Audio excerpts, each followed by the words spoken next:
Now, sometimes there's an extended lead into this segment, but I say get right to the food. Absolutely. Look at this. We have Bob Carrikker, Delizioseaux. We have beer butter.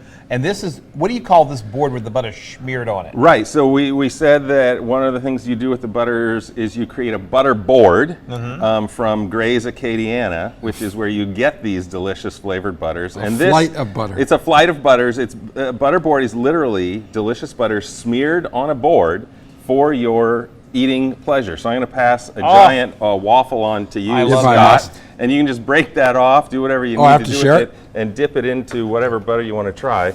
I think you really like the banana butter. Yeah, but which one was yours? So the one that I created, well, I created them all, but my true inspiration was the Satsuma pecan butter. And there are people who tell me that they don't like it, but I don't care because I think it's really good. And it's not always easy to put citrus and butter together.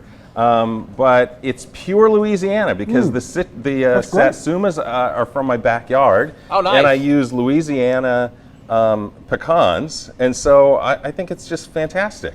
Okay, my favorite's still the honey amaretto. And there again, right, we try to do local, so we use local honey in the honey amaretto.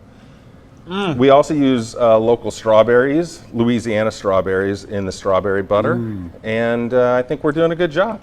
Man, I could just eat a bowl of that butter. Oh, yeah. The bread and the butter, I'm good to go. Oh, man. And I haven't even gotten to the wild boar yet.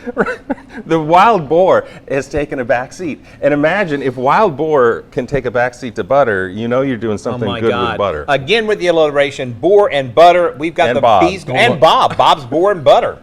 I love it.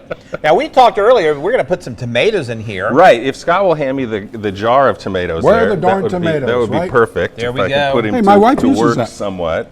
So I've actually got some tomatoes in there, but we're using passata tomato puree. This is an Italian tomato product, which I just like to do. You don't have to, but if I'm making an Italian sauce, I like to use Italian tomatoes. So steady hand. We've got that in there.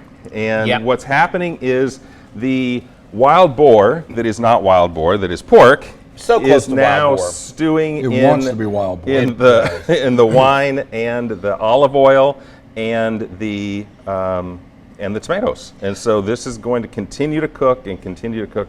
We'll add some seasonings to it, which are really unique to this sauce. There's clove, there's allspice. Really? Right. Again, this is a rustic, traditional Tuscan sauce, so it might not include the things that you typically use for an Italian pasta sauce at home, but nonetheless, it's an authentic recipe. Now, when I think of cloves and allspice, I think of Christmas. So it has, yes, I mean, I would not say that it has a fall flavor to it, but it sort of tends to that sort of thing. Hey, we're waiting for fall, waiting for the cold weather here. We are going to go to... We're talking hurricanes. We're talking hurricanes. Yeah. Oh boy. We have some hurricane info for you, right?